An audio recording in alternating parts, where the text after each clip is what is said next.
Arizona Territory, 1875. The sun hung mercilessly in the cloudless sky, beating down on two figures who trudged across the parched landscape.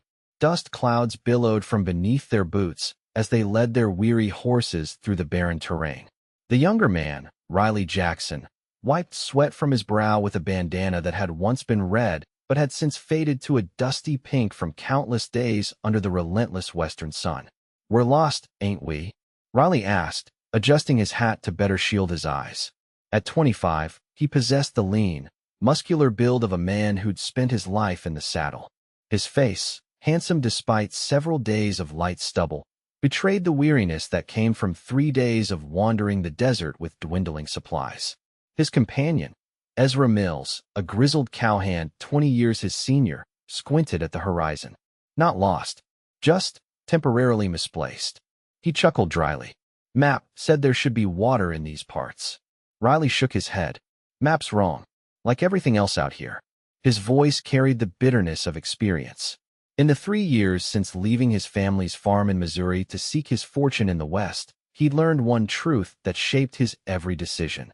The frontier was no place for softness, no place for trust, no place for anything but hard work and harder men.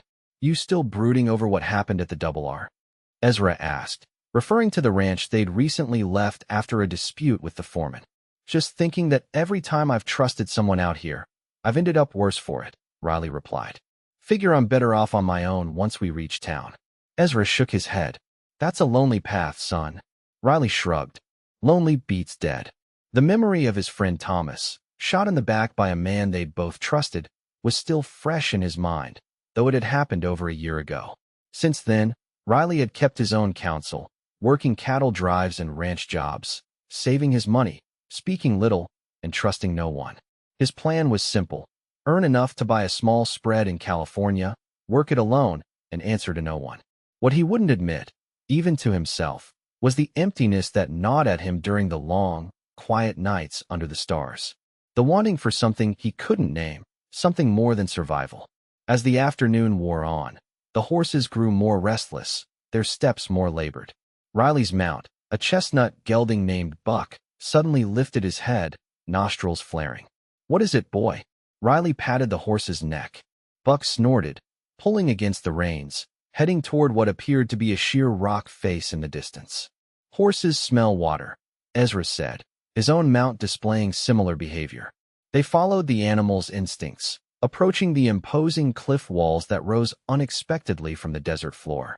As they drew closer, Riley noticed what appeared to be a narrow gap between the rocks, barely visible unless you were looking for it. "You think there's a pass through there?" he asked, skepticism evident in his tone. Before Ezra could answer, the crack of a rifle shot echoed across the canyon, sending birds scattering into the sky. The bullet struck the ground near Riley's feet, kicking up dust. "That's far enough, strangers," a woman's voice called out, the accent unlike any Riley had heard before. English, but with cadences and inflections that spoke of a different heritage entirely. "We mean no harm," Ezra called back, raising his hand slowly. "Our horses need water, and we're not far behind them." A figure appeared atop the rocks, a woman with a Winchester rifle trained steadily on them. Even from this distance, Riley could see she was Apache, her long black hair partially covered by a faded blue bandana. "This is Apache land," she called down. "Turn back." Riley stepped forward, keeping his hands visible. "Ma'am, we're just passing through, looking for the trail to Tucson. We've been lost for days, and our water's nearly gone." There was a long pause as she seemed to evaluate them. Then another figure joined her, an older woman who spoke to her in rapid Apache. After a brief discussion, the younger woman called down again. "You may enter, but your weapons stay with my sister here." Riley and Ezra exchanged glances. Surrendering their guns went against every instinct of frontier survival. "We don't have much choice," Ezra muttered. "It's this or die of thirst." Reluctantly, Riley nodded. They approached the narrow passage where another Apache woman, perhaps in her 40s, waited with her hand extended for their firearms. As Riley surrendered his Colt revolver, their eyes met briefly. There was something in her gaze that struck him, not hostility, but a cautious evaluation. She nodded once, then gestured for them to proceed through the passage. The narrow canyon opened suddenly into a hidden valley that took Riley's breath away. Nestled between towering cliffs was a verdant paradise. Cottonwood trees lined a clear stream that wound through meadows dotted with wildflowers. Small gardens of corn, beans, and squash stretched along the fertile bottomland, and several adobe and wooden structures were clustered near the base of the western cliff. "My God," Ezra breathed. "It's like finding Eden in hell." A small group approached them, mostly women and children, with a few older men. Leading them was a young woman who couldn't have been more than 22, dressed in a simple calico dress with Apache beadwork adorning the collar. Her jet-black hair hung in a single thick braid down her back, and her dark eyes regarded them with a mixture of caution and curiosity. "I am Serena Kaeda," she introduced herself, her English clear but accented. "My father was a soldier, my mother Apache. This is our home." Riley found himself momentarily speechless, struck by both the unexpected beauty of the valley and the woman before him. He removed his hat, suddenly conscious of his trail-worn appearance. "Riley Jackson, ma'am. And this is Ezra Mills. We're grateful for your hospitality. You may water your horses and yourselves," Serena said. "Then we will talk about why you are here and where you are going." As they led their eager horses to the stream, Ezra whispered, "Never seen anything like this place. How long you reckon it's been here, hidden away?" Riley shook his head, watching as Serena spoke with the older women of the community. "Don't know, but I understand why they're protective of it." "That Serena is a beauty," Ezra observed with a knowing smile. "Saw how you were looking at her." Riley frowned. "I was just surprised is all. Wasn't expecting to find anyone out here, especially not a—" He trailed off, unsure how to describe the peculiar settlement. "A place where Apache and white ways seem to exist together." Ezra finished for him. "Might be the only one of its kind." As evening approached, they were invited to join the community for a meal around a central fire. Riley learned that the valley was home to a small band of Apache women who had survived various conflicts with the U.S. Army. Some, like Serena, were of mixed heritage. Others had lost husbands and sons to the ongoing violence that plagued the territory. "My father was a lieutenant," Serena explained as she handed Riley a bowl of fragrant stew. "He met my mother during a peace negotiation. When he died of fever, she brought me here." "And the Army doesn't know about this place?" Riley asked. Serena's expression darkened. "Few outsiders have ever found the passage. Those who did," she hesitated. "They had to make a choice." "What choice?" Riley asked, suddenly tense. "To stay or to die," said an older woman who had joined them. Her eyes, sharp with age and experience, fixed on Riley. "I am Elena, elder of this place. Those who discover our valley must either become part of our community or never leave to reveal its location." Riley set his bowl down slowly. "Are we prisoners then?" Serena shook her head. "Not prisoners. Potential family. You will stay until we know you can be trusted." "And if we can't?" Ezra asked. Elena's silence was answer enough. That night, as Riley lay on a pallet in a small adobe guest house, he contemplated their situation. The practical part of him recognized the danger. They were effectively captives, their guns confiscated, their presence unknown to the outside world. Yet another part, one he rarely acknowledged, felt strangely drawn to this hidden community, to its peaceful existence away from the violence and distrust of the frontier. And then there was Serena. Something about her direct gaze, her quiet strength, stirred feelings he'd long since buried beneath layers of caution and distrust. Morning came with the soft calls of desert birds. Riley stepped outside to find Serena waiting for him. "Come," she said simply.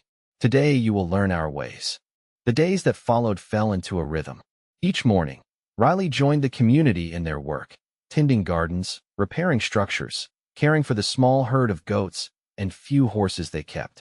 Ezra, with his knowledge of carpentry, quickly made himself useful repairing the water wheel that helped irrigate their gardens. Riley found himself working alongside Serena often, learning the techniques the Apache women used to coax life from the desert soil.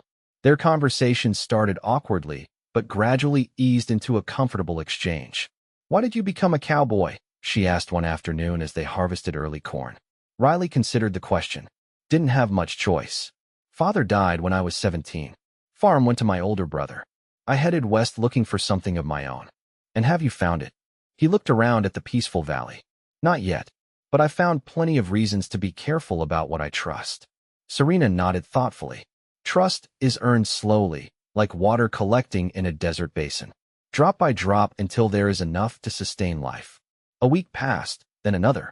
Despite the circumstances of their arrival, Riley found himself more at ease in the hidden valley than he'd been anywhere since leaving home. The community operated on principles of mutual support and shared responsibility, concepts that ran counter to the harsh individualism of the frontier he'd known. One evening, as they sat by the stream watching the sunset paint the cliffs gold and crimson, Serena told him about the valley's history. "My grandmother found this place during the wars with the white eyes," she said, using the Apache term. "She led women and children here while the men fought.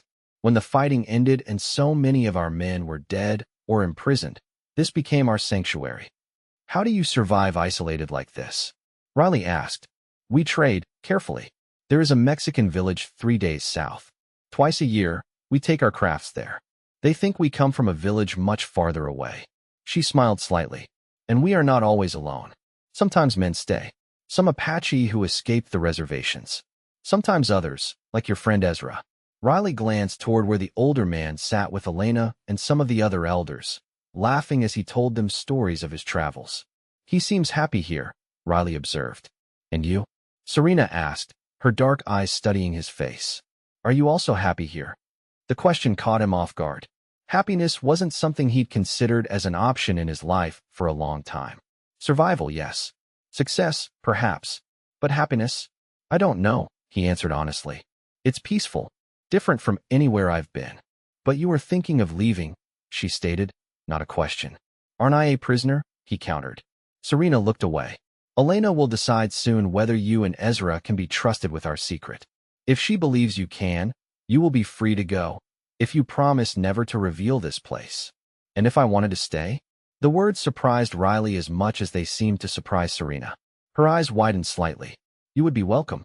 We need strong hands and good hearts." That night, unable to sleep, Riley walked to the edge of the small settlement. The moon cast silver light across the valley, transforming it into something magical and otherworldly. He thought about the life he'd been pursuing, the lonely ranch, the solitary existence, and compared it to what he'd found here. Community, purpose, and something else, something growing between him and Serena that he was afraid to name. A rustle of movement alerted him to Elena's approach. "Your thoughts are loud tonight, young Riley," she said, coming to stand beside him. "Just thinking about choices," he replied. "Oh." She nodded. "The most important things in life always come down to choices. The path taken or not taken." "How did you know you could trust the men who stayed here?" he asked. Elena smiled enigmatically. "The heart knows truth when the mind is too clouded to see it. I watch how a man treats those weaker than himself, how he responds to beauty, how he faces fear.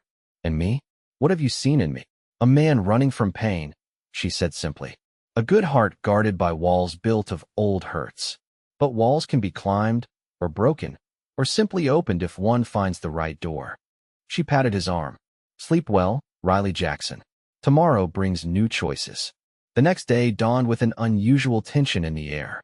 Riley noticed several of the women gathering at the eastern edge of the valley, their expressions concerned. He found Serena among them. "What's happening?" he asked. "Riders," she explained tersely, "coming through the eastern pass."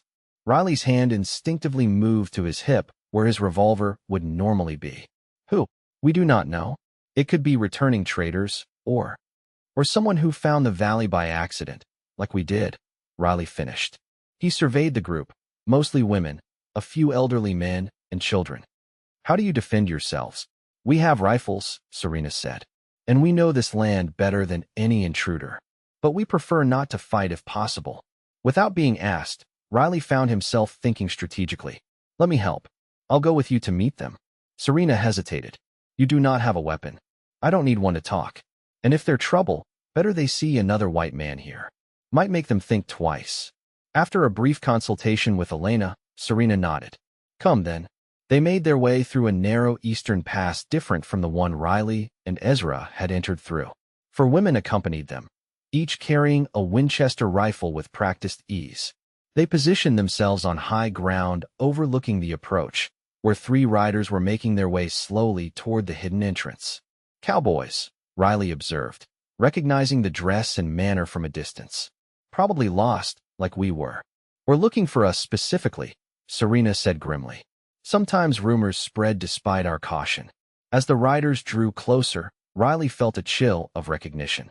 The lead man, tall and broad-shouldered with a distinctive black hat, was unmistakable even at a distance. Wade Thornton, Riley muttered. Serena glanced at him sharply. You know this man? Worked with him on a drive last year. He's bad news, quick-tempered, violent. Got fired for nearly killing another hand in a fight. Riley's mind raced. If he's here, it's not by accident. What should we do? Serena asked, and the simple fact that she sought his counsel in this moment of danger wasn't lost on Riley. Let me talk to him first, Riley decided. Find out what he wants. It is dangerous, she protested. More dangerous to let him find the valley without knowing why he's here. Riley met her eyes. Trust me on this. Something passed between them, a moment of connection that transcended words. Serena nodded once, then spoke quickly to the other women in Apache. One of them disappeared back toward the settlement while the others took up positions among the rocks. Riley stepped out onto the trail, unarmed, as the 3 riders approached. He saw the moment Wade recognized him. Surprise, then something calculating crossing the man's weathered face. Well, if it ain't Riley Jackson, Wade called out, reining his horse to a stop. Long way from anywhere, ain't you? Could say the same about you, Riley replied evenly. This is private land. You're trespassing. Wade chuckled, the sound devoid of humor. Private land? In this godforsaken wilderness? His eyes narrowed. Heard some interesting stories in Tucson. About a hidden valley where Apache women have built themselves a little paradise. His gaze shifted to the rocks where Serena and the others were partially concealed. Seems the stories might be true. Whatever you heard wrong, Riley said firmly. This is a ranching operation. Nothing more. Ranching? Wade smirked. That why you're standing there without so much as a 6-shooter? That why you've got Indian women with rifles instead of cowboys? He leaned forward in his saddle. Word is there's gold in these hills. That the Apache women have been mining it for years. Riley almost laughed at the absurdity. There's no gold here. Then you won't mind if we have a look around. Wade started to nudge his horse forward, but Riley stepped directly into his path. Actually, I would mind. Like I said, you're trespassing. The 2 men accompanying Wade spread out slightly, hands hovering near their weapons. The tension in the air thickened. You developing a sudden affection for Apache women, Jackson? Wade's voice took on an ugly edge. Or maybe they've bewitched you somehow. Heard that can happen to a man out here alone too long. Riley held his ground, heart pounding. He was acutely aware of his vulnerability. Unarmed, facing 3 armed men who clearly had ill intentions. Yet something had shifted within him. The valley behind him wasn't just a place. It represented everything the frontier usually destroyed. Peace, community, a way of living that valued more than mere survival. Last chance to turn around, Wade, Riley said, his voice steady despite his racing pulse. Wade's hand moved to his revolver, but before he could draw, 4 rifle shots cracked in rapid succession. Dust kicked up at the horse's feet, causing them to rear and neigh in panic. As Wade struggled to control his mount, Ezra emerged from behind Riley, shotgun in hand. Next round won't be aimed at the ground, Ezra called out calmly. Valley's well defended, as you can see. Wade's face contorted with fury as he fought to control his frightened horse. This ain't over, Jackson. Nobody turns me away from gold. There's no gold, Riley repeated. Just people who want to be left in peace. After a tense standoff, Wade and his companions reluctantly turned their horses around, Wade calling back threats as they retreated. Riley watched until they disappeared from sight, then turned to find Serena beside him. They will return, she said, her expression grave. With more men. Riley nodded. Probably. Wade Thornton doesn't give up easily, especially when he thinks there's money involved. Then we must prepare. She looked at him with new respect. You stood against them unarmed. What? The question gave Riley pause. Why had he risked his life for a place he'd known for barely a month? For people who had essentially held him captive? Because this place matters, he said finally. What you've built here, it's worth protecting. Back in the valley, a council gathered to discuss the threat. Elena listened to Riley's assessment of Wade Thornton and the danger he posed, then turned to the assembled community. "For generations, we have kept this valley secret," she said in Apache, with Serena translating for Riley and Ezra. "But now our sanctuary has been discovered. We must decide, do we abandon our home, or do we defend it?" The discussion was passionate, with various voices arguing for flight or resistance. Riley found himself increasingly drawn into the planning, offering suggestions for reinforcing the valley's natural defenses. As darkness fell and the council continued, Serena pulled Riley aside, leading him to a quiet spot near the stream. "Elena has decided," she told him. "You and Ezra are free to leave. You have proven yourselves friends to our people. We release you from any obligation to stay." Riley looked at her in surprise. "You're letting us go?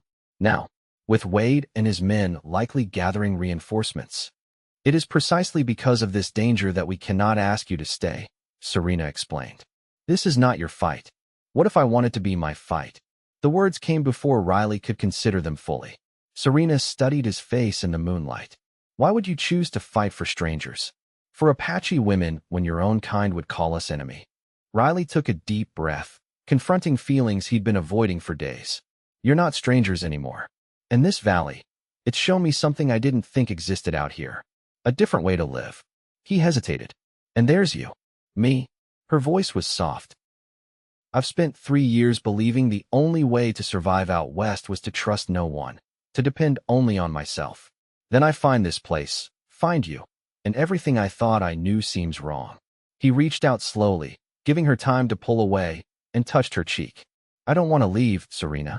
Not you, not this valley." She leaned into his touch, her eyes closing briefly.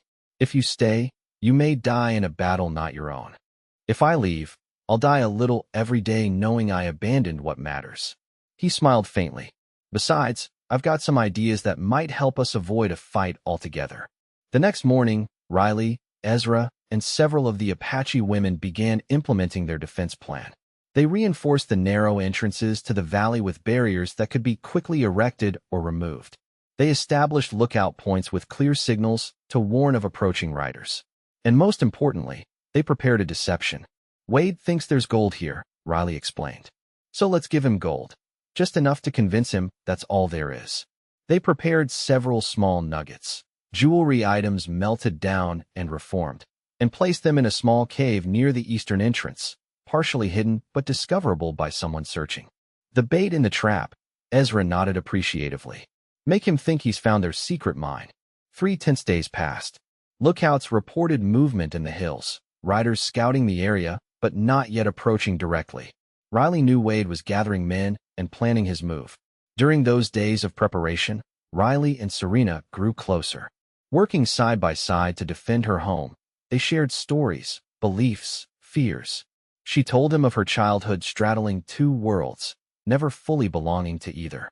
He confessed his loneliness, the emptiness of the life he'd thought he wanted. On the 3rd night, as they sat together on a high bluff overlooking the moonlit valley, Serena took his hand. "If we survive this," she said quietly, "what will you do?" Riley interlaced his fingers with hers. "Stay? If you'll have me." She turned to him, searching his eyes. "The outside world will always call to you. The life you planned, the ranch in California." "Plans change," he said simply. "I thought I needed to be alone to be safe. I was wrong. What I need is here." Their kiss was gentle at first, then deepening with the urgency of uncertain tomorrow. When they parted, Serena rested her forehead against his. "Tomorrow they will come," she whispered. "I feel it." Riley nodded. "Then tonight, we make sure everyone knows what to do." She was right. Dawn had barely broken when the signal came from the eastern lookout, multiple riders approaching fast. The community sprang into action, women and children retreating to predetermined hiding places while the defenders took their positions. Riley, Ezra, and 4 Apache women concealed themselves near the planted gold, while others positioned themselves on the high ground with rifles. As expected, Wade arrived with 7 men, all heavily armed. "I know you're in there, Jackson," Wade called into the seemingly deserted valley. "Got yourself a nice setup, I see. Come on out, and maybe we can talk business." Silence greeted his calls. Wade signaled to his men, and they cautiously entered the narrow pass, weapons drawn. As they spread out searching the apparently abandoned settlement, Riley watched Wade's growing frustration. "Tear the place apart," he ordered. "Find their gold cache." As the men ransacked the small adobe buildings, one of Wade's companions strayed near the prepared cave. Riley tensed, watching as the man noticed the partially concealed entrance. "Boss, over here," the man called excitedly. "Think I found something." Wade hurried over, and together they discovered the planted gold nuggets. Wade's face lit up with cruel triumph. "I knew it," he crowed. "Those Apache witches have been hiding a fortune." As the men gathered around the small cache, arguing over its value, Riley gave the signal. Gunfire erupted from multiple positions, carefully aimed to pin the intruders down without hitting them. Simultaneously, Riley, Ezra, and their companions emerged with weapons trained on Wade and his men. "Drop your guns," Riley commanded. "All of you." Caught in the crossfire with no cover, Wade and his men had little choice. They slowly placed their weapons on the ground. "This is the only gold in the valley, Wade," Riley said, approaching cautiously while Ezra covered him. "Not worth dying for, is it?" Wade's face contorted with rage. "You're lying. There must be more." "There isn't," Riley insisted. "This valley's treasure isn't gold. It's water, fertile soil, and peace. Things men like you wouldn't understand." Elena emerged from hiding, her dignity imposing despite her small stature. Serena followed, translating as the elder spoke. "You came for gold, and you found it," Elena said through Serena. "Take what is in that cave and go. But know this. If you return, or if others come because of your words, we will know it was you who sent them. And we have friends in places you cannot imagine. Apache warriors who would consider it an honor to hunt down those who threaten their sisters and mothers." The threat was delivered with such calm certainty that even Wade seemed shaken. He looked from Elena to Riley, then to the surrounding rifles still trained on him and his men. "Take the gold and get out," Riley said quietly. "Consider yourself lucky."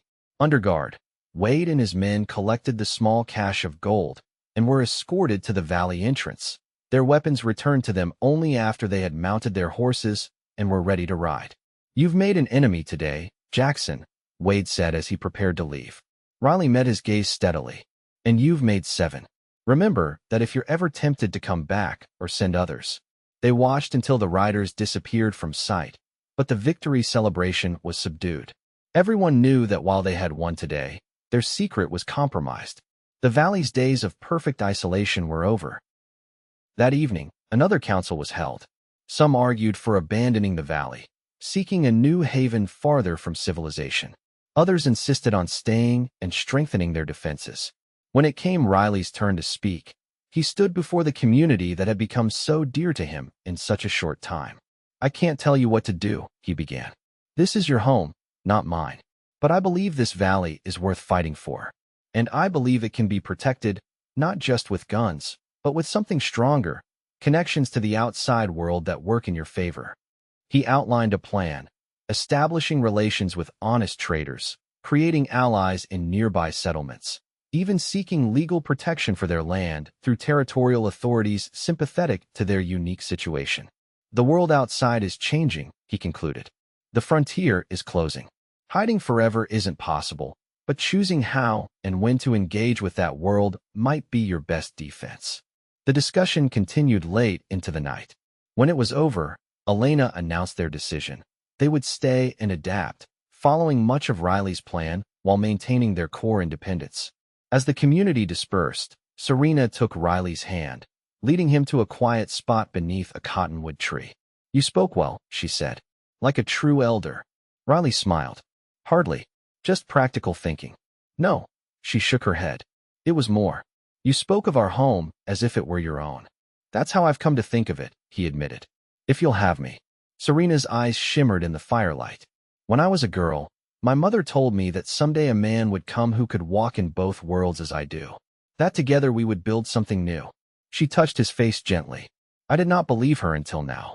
3 months later, under an autumn sky painted with sunset colors, Riley and Serena were married in a ceremony that honored both her Apache heritage and his pioneer traditions. Ezra, who had decided to make the valley his permanent home as well, stood proudly as Riley's best man. The valley had changed in small ways. Trading relationships established with trusted partners. Legal papers filed claiming the land under names that would protect its true nature. Defensive measures improved. But its heart remained the same. A community that valued peace, cooperation, and respect for the land that sustained them. As Riley and Serena stood before their joined community, he reflected on how completely his life had transformed. The man who had believed trust was weakness and isolation was safety now found his greatest strength in connection and his deepest safety in belonging. "I once thought the frontier was no place for love," he told Serena as they stood together watching their first sunset as husband and wife. "That a man out west had to choose between survival and happiness." "And now?" she asked, leaning against him. Riley looked out over the hidden valley that had become his home, at the people who had become his family. "Now I know that love doesn't just survive on the frontier. It's the only thing that makes survival worthwhile." Serena smiled up at him. "Then we have both found what we truly needed." As darkness fell and stars appeared above their hidden valley, Riley Jackson held his bride close, knowing that in this most unexpected of places, he had finally found his true home.